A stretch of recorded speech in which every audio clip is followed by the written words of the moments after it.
साइली परेश को हॉस्पिटल लेके आती है और वो बाहर खड़ी होती है। उतने में वहाँ पे अनया और सचिन आ जाते हैं। सचिन साइली को पूछता है, पापा कैसे है, कहाँ है? तो वो कहती है अंदर है, डॉक्टर चेक कर रहा है। वो दोनों जन अंदर चले जाते हैं। अनया वहीं पे बाहर बैठता है। यहाँ पे डॉक्टर चेक कर रहे होते हैं और फिर सचिन और साइली उनके पास आते हैं और उनसे कहते हैं कि बाबा कैसे है करके। तभी डॉक्टर कहते हैं वक्त पे लेके आए इसलिए ठीक है, वरना उनकी जान को खतरा था। यहाँ पे आप लोग उनका केयर नहीं कर रहे हो क्या? अभी अभी उनका हार्ट का ऑपरेशन हुआ है और आप लोग ऐसी लापरवाही कैसे कर सकते हैं? यहाँ पे सचिन और साइली को समझ में नहीं आता। तभी डॉक्टर कहते हैं उनको किसी बात की एलर्जी हुई है, ब्रीदिंग प्रॉब्लम हुआ है, कोई ये मॉस्किटो रिपेलेंट कुछ मारा है क्या, उस स्मेल से उनको तकलीफ़ हो रही है। यहाँ पे सचिन कहता है क्या बोला, कौन सा स्प्रे? तो वो कहता है डॉक्टर कि मच्छर मारने की कोई दवा छिड़की थी क्या, उस वजह से उनको सांस लेने में तकलीफ़ हुई। तभी ये सचिन साइली को पूछता है। साइली बताने ही जा रही होती है, उतने में नर्स कहती है कि इनके कुछ टेस्ट करवाने हैं, आप ये टेस्ट करवाइए करके। इसलिए साइली और सचिन बाहर आ जाते हैं। यहाँ पे अनया सचिन को पूछता है कि काका की तबीयत कैसी है। वो कहता है अब ठीक है, खतरा टल गया है करके। यहाँ पे सचिन साइली को पूछ रहा होता है कि बाबा की यह हालत किसने की। उतने में नर्स उनके पास आती है और कहती है कि टेस्ट करवाने हैं, उसके 15,000 आप भरिए करके काउंटर पे। और यहाँ पे अनया, साइली और सचिन एकदम परेशान हो जाते हैं। सचिन कहता है अभी अभी मैं गाड़ी का हफ्ता भर के आया हूँ, तो इतने पैसे तो मेरे पास नहीं है। साइली कहती है ये मंगलसूत्र है ना, ये गिरवी रखो। तो वो कहता है नहीं साइली, 2 दिन भी नहीं हुए ये पहन के, ये मैं नहीं ले सकता। अनया सचिन को कहता है कि मेरे पास है, मैं देता हूँ। तभी सचिन कहता है नहीं, तुझे भी तो हफ्ता भरना है, तू मत दे करके, मैं कुछ ना कुछ जुगाड़ बिठाता हूँ, मैं अपने पंटर लोग से बात करता हूँ। तभी अनया कहता है अभी इतना वक्त नहीं है, ला। और वो काउंटर पे पैसे भरने के लिए चला जाता है। यहाँ पे सचिन और साइली यही बात कर रहे होते हैं कि ये स्प्रे किसने किया है, सचिन पूछ रहा होता है। उतने में उन्हें अंदर बुला लेते हैं। वो अंदर जाते हैं, तभी बाबा होश में होते हैं। सचिन पूछता है बाबा को, बाबा तेरी तबीयत कैसी है, ठीक है ना? परेश कहता है हाँ करके। यहाँ पे सचिन साइली को पूछता है तूने बाबा की बाइकों को बोला है ना? तो वो कहती है हाँ, मैंने काकू को बता दिया है फ़ोन करके। उतने में ही रेणुका वहाँ पे आ जाती है। परेश परेश तुम कैसे हो? और वो साइली को चिखम चाखी शुरू कर देती है। सारा ब्लेम साइली पे डाल देती है। तूने ध्यान नहीं रखा, तू तो अपनी ठेले पे ही बैठती है फूलों के, तुझे पता नहीं चला क्या, ये कैसे हुआ, ऐसा वैसा। यहाँ पे परेश बताने ही जा रहा होता है, उसे रोकने जा रहा होता है, लेकिन नहीं, रेणुका का बकबक शुरू होती है। यहाँ पे सचिन साइली को पूछता है ये किसने दवा छिड़की थी, बता तू करके। यहाँ पे साइली रेणुका के पास, सचिन के पास देखती है और कहती है रिया ने करके। यहाँ पे रेणुका एकदम शॉक हो जाती है क्योंकि वो साइली को चिल्ला रही होती है परेश की इस हालत की वजह से। और जब उसे पता चला कि किसी ने मच्छर मारने की दवा छिड़की है तो वो साइली को ही ब्लेम करती है। कहती है तूने ऐसा क्यों किया, तुझे पता नहीं है परेश की ऐसी हालत, और बहुत कुछ बुरा भला उसे कह रही होती है। और जब रिया का नाम पता चल जाता है वो एकदम चुप हो जाती है। यहाँ पे आकाश और तेजस भी आ जाते हैं हॉस्पिटल में और देखते हैं बाबा की ऐसी हालत। यहाँ पे आकाश बाबा कैसे करके बोल रहा होता है, तभी सचिन उससे चिल्लाना शुरू कर देता है और कहता है तू और तेरी बाइको, तुम दोनों की वजह से ही हुआ है। पहले भाग के गए थे तभी बाबा हॉस्पिटल में आया, अब वापस तेरी बाइकों की वजह से ये सब कुछ हुआ है। आकाश को समझ में नहीं आता। आकाश कहता है हम लोग को क्यों बोल रहा है तू करके। यहाँ पे उन दोनों का झगड़ा शुरू हो जाता है। तभी यहाँ पे परेश रोकने की कोशिश कर रहा होता है। साइली भी सचिन को कहती है ये हॉस्पिटल है, शांत हो जाओ करके। यहाँ पे रेणुका आकाश को कहती है रिया ने मच्छर मारने की दवा इतनी छिड़की थी कि तेरे बाबा की ये हालत हो गई है करके। रेणुका आकाश को कहती है कि सुबह भी उसने अपनी मनमानी की थी, नाश्ता मंगाया था, ब्रेकफास्ट मंगाया था, किसी को कुछ पूछा नहीं, अपनी मर्ज़ी से किया, अभी भी अपनी मर्ज़ी से वो दवा छिड़की। मैं इसी वजह से कहती हूँ हमारी बात तो वो सुनती नहीं है, कम से कम तुम तो उसे समझाओ ना। पहली बार आकाश को कुछ उसने बोला और वो भी रिया के लिए, रेणुका ने। कमाल है। यहाँ पे तेजस भी कहता है तुझे पता नहीं है कि बाबा की हालत ऐसी है, क्यों उसने ऐसा किया? तेजस भी बोलता है सही है। यहाँ पे सब लोग आकाश को बोल रहे होते हैं कि ये रिया की वजह से हुआ है और उसे समझा करके, ये सब नहीं चलेगा करके। और सब लोग फिर बाहर बैठते हैं। यहाँ पे सब लोग जा रहे होते हैं, तभी बाबा आकाश को अपने पास बुलाता है और कहता है छोड़ दे करके, जाने दे। यहाँ पे आकाश कहता है ठीक है बाबा, सॉरी। वो कहता है छोड़। परेश को डिस्चार्ज मिलता है।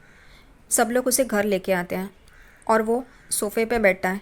तभी सब लोग उसके आसपास होते हैं। रोशनी कहती है कि काका मैं हॉस्पिटल आने ही वाली थी, तभी तेजस ने कहा कि आप लोग हॉस्पिटल से निकल गए हो, इसलिए मैं रुक गई। वो परेश मुंडी हिलाता है। यहाँ पे रिया आती है और कहती है, ओह अंकल आप ठीक हो, आप हॉस्पिटल से आ गए एक ही दिन में, आपको कुछ हुआ नहीं, यानी कि कुछ सीरियस नहीं था। ये सुन के सचिन गुस्सा हो जाता है और यहाँ पे चिल्लाता है, तेरी वजह से ये सब कुछ हुआ है। रिया भी उसे कहती है, मैंने क्या किया, मैंने कुछ नहीं किया है। तो वो कहता है, तूने मच्छर मारने की दवा नहीं छिड़की थी। वो कहती है, तो क्या, तो उससे डेंगू मलेरिया हो जाता, तो वो सबके लिए हानिकारक था, इस वजह से मैंने किया। यहाँ पे सचिन और रिया की तू मैं चली रही होती है। यहाँ पे रेणुका सचिन को ही डांट रही होती है, रिया को कुछ बोलती नहीं है, बड़े बाप की बेटी है ना। यहाँ पे सचिन कहता है, तू अपने बाबा की परी है ना, तो अपने घर पे, यहाँ पे मेरे बाबा की ऐसी हालत की ना, तो देख करके आइंदा से तू कुछ भी कर देख फिर। यहाँ पे रिया भी कहती है, मेरे बाबा का नाम यहाँ पे नहीं लाना चाहिए। यहाँ पे परेश सचिन करके सचिन को चुप करवाता है। वहाँ पे रिया बहस कर रही है, उसका कुछ नहीं, और उसकी गलती थी, उसका भी कुछ नहीं। साइली रिया के पास जाती है और कहती है, वो इस वजह से बोल रहा है क्योंकि तुम्हारी गलती थी, तुमने कुछ ज़्यादा ही स्प्रे कर दिया था, और वो तुम्हें डांट नहीं रहा है, चिल्ला नहीं रहा है, तुम्हें समझा रहे हैं सब लोग, इस वजह से। यहाँ पे इस बार रेणुका भी उसके पास जाती है, रिया के पास, और कहती है, तुमने पूछना तो चाहिए था। लेकिन रेणुका को रिया सही जवाब देती है, कहती है, मैं पूछूं क्यों, ये क्या स्कूल है क्या, हर वक्त पूछ के करो, और ऐसा है तो फॉर्म दो, फॉर्म भरती हूँ मैं करके। यहाँ पे ये परेश को कुछ गलत नहीं लगता है। यहाँ पे सचिन कहते हैं, हाँ फॉर्म भरना ही चाहिए, और यहाँ पे कुछ भी करेगा ना तो देख मैं तेरी हालत क्या करता हूँ। यहाँ पे रेणुका सचिन को चुप करवा रही होती है, और परेश भी चुप करवा रहा होता है सचिन को। यहाँ पे रिया कहती है, तुम्हें इतनी ही प्रॉब्लम है ना, क्योंकि तुमने बिल भरा है तो लाओ मुझे बिल दो, मैं पैसे भरती हूँ करके। अब परेश और रेणुका को वो तकलीफ नहीं होती है। परेश अब रिया को नहीं बोलेगा कि रिया ये पैसों की बात नहीं है करके, सचिन को ही चुप करवाएगा। वो सचिन को चुप करवाता है। यहाँ पे रेणुका रिया को कहती है कि अभी अभी इनका ऑपरेशन हुआ है, परेश का हार्ट सर्जरी हुई है, उनको ये सब नहीं चलने वाला, इस वजह से सब लोग तुझे समझा रहे हैं। लेकिन रिया अपनी गलती नहीं मानती, वो किसी की बात सुनने के लिए तैयार नहीं होती। यहाँ पे पहली बार रोशनी भी उसे कहती है कि तुम ये सब कर रही हो, इससे पहले सोच तो लिया होता काका के बारे में। तेजस भी कहता है, उनको हार्ट की बीमारी है, तुमने ऐसा क्यों किया। ये सुन के गुस्सा होकर रिया अपने कमरे में चली जाती है। यहाँ पे सचिन अपने बाबा को कहता है, बाबा तू अब यहाँ नहीं सोएगा करके, तुझे तकलीफ़ होगी। ये ए खजूर चल आ, बेड उठा करके वो तेजस को बोलता है। और यहाँ पे रेणुका को तो जो चाहिए वो ही मिला, क्योंकि सचिन और साइली अपना कमरा परेश और रेणुका को दे रहे होते हैं। तभी साइली सचिन को कहती है, रुको रुको करके। तभी यहाँ रेणुका शुरू हो जाती है, देखा सचिन, तुझे तो लगता है कि तू ये बाबा को अपना कमरा दे, लेकिन तेरी बाई को नहीं चाहती। तभी साइली कहती है, मुझे ज़बान है, मैं बात कर सकती हूँ। तभी वो सचिन को कहती है, पहला वो कमरा मैं साफ़ कर लूँ, धूल होगी और काका के लिए वो सही नहीं है करके, तो मैं वो साफ़ कर लेती हूँ, फिर तुम आना ये लेके। तभी सचिन कहता है, समझा उसने क्या बोला, तू कुछ भी मत बोल उसके बारे में। फिर भी रेणुका को कुछ पड़ी नहीं है, वो सिर्फ अपने दोनों बहुओं के बारे में ही सोचती है। सचिन ने अपना कमरा दिया है, तेजस या आकाश ने बोला है कि हमारा कमरा लो। यहाँ पे आकाश ने बोलना चाहिए, क्योंकि उसके और उसकी बाइकों की वजह से ये सब कुछ हुआ है, लेकिन नहीं, ये सिर्फ सचिन और साइली ही कर सकते हैं। सचिन आकाश और तेजस की मदद से बेड अंदर उसके कमरे में लेके जाता है और बाबा को लेके आता है, यहाँ पे बिठाता है। यहाँ पे सचिन और साइली दोनों ही उसको कहते हैं कि अब आप यहीं पे आराम करो, यहाँ पे आपको तकलीफ़ नहीं होगी करके। लेकिन रेणुका उसका मुँह तो टेढ़ा ही होता है। साइली कहते हैं, मैं आपके लिए चाय लेके आती हूँ। सचिन भी वहाँ से चला जाता है। रोशनी और तेजस भी वहाँ से चले जाते हैं। रेणुका तुरंत परेश को कहती है, अब हम इसी कमरे में रहेंगे, ये कमरा हमारा हुआ, हम अब कहीं नहीं जाएंगे करके। यहाँ पे परेश रेणुका को देखता है। रेणुका को वही चाहिए होता है, उसको कमरा चाहिए होता है, लेकिन अपने दोनों लाडले बेटे और लाडली बहू का कमरा नहीं चाहिए होता है, बस सचिन और साइली का ही कमरा चाहिए होता है। यहाँ पे परेश ने कहना चाहिए, जब तक मेरी ऐसी हालत है तब तक ही रहेंगे, उसके बाद हम लोग बाहर जाएंगे करके। आकाश उस कमरे से बाहर जाते समय रेणुका उसे कहती है कि तू थोड़ा रिया को समझा, और वो गुस्से से चली गई है। परेश भी कहता है उसके पास जा करके। यहाँ पे रेणुका कहती है, उसे समझा और जा तू। यहाँ पे आकाश अपने कमरे में आता है तो रिया गुस्से में बैठी होती है वहाँ पे। रिया उसे कहती है, तुमने बाहर कुछ भी नहीं कहा, तुम्हारा वो भाई मुझे इतना सब कुछ सुना रहा था। तभी आकाश भी कहता है, वो गलत नहीं था, तुम्हारी वजह से बाबा की ये हालत हुई है। रिया को और भी गुस्सा आता है। रिया कहती है, तुम भी ऐसा ही सोचते हो, तुम भी ऐसा ही बोल रहे हो, मेरी गलती है, मेरी क्या गलती है करके। तभी आकाश कहता है तुम बच्ची नहीं हो, तुमने इतना स्प्रे छिड़का है, उसके क्या इफ़ेक्ट्स हो सकते हैं, साइड इफ़ेक्ट्स हो सकते हैं, तुम्हें पता होना चाहिए। उसके लिए पढ़े लिखे होना ज़रूरी नहीं है। तो वो कहती है तुम्हारे भाई की तरह। तो वो कहता है उसका नाम मत लो, उसने जो भी कहा है सही कहा है करके। तो रिया कहती है मैं इंजीनियरिंग पढ़ी हूँ, एमबीए नहीं किया है जो कि मुझे ये सब पता हो। आकाश कहता है उसके लिए इंजीनियरिंग या एमबीए की पढ़ाई ज़रूरी नहीं है, वो कोई भी बता सकता है ऐसा करने से क्या हो सकता है करके। यहाँ पे रिया को बहुत गुस्सा आता है और वो कहती है तुम क्या चाहते हो, मैं माफ़ी मांगू, ठीक है मैं सॉरी बोलती हूँ करके। और वो गुस्से से वहाँ से चली जाती है। आकाश भी उसके पीछे पीछे जाता है।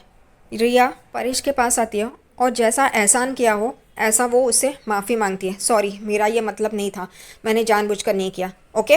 और वहाँ से चली जाती है। यहाँ पे परेश ठीक है कहता है और यहाँ पे रिया अपने कमरे में चली जाती है। ये देख के रेणुका आकाश को पूछती तुम दोनों में झगड़ा हुआ है क्या। तो वो कहता है नहीं करके, और वो वहाँ से चला जाता है। यहाँ पे रेणुका शुरू हो जाती है, परेश को कहती है देखा ये मेरी दोनों बहू है, सॉरी आके बोली ना, एजुकेटेड है, बड़े घर की है। तभी परेश कहता है उसमें बड़े घर के होने की क्या मतलब, उसमें क्या है, मुझे कुछ समझ में नहीं आया। रेणुका कहती है नहीं तो तुम्हारी बहू, तुमने जो लाई हो। तभी परेश कहता है साइली ने उसका ये कमरा हमें दिया है। जब सचिन ने कहा तो उसने एक शब्द भी नहीं बोला, उसने चुपचाप गद्दा भी यहाँ पे लाके रख दिया है और उसने ये कमरा साफ़ किया है, वो तुम्हें दिखाई नहीं देता। तो वो कहती है नहीं साइली ये सब कुछ जानबूझकर करी है, तुम्हें पता नहीं है परेश करके। और वो साइली को कोस रही होती है और परेश सिर्फ शांति से सुन रहा होता है।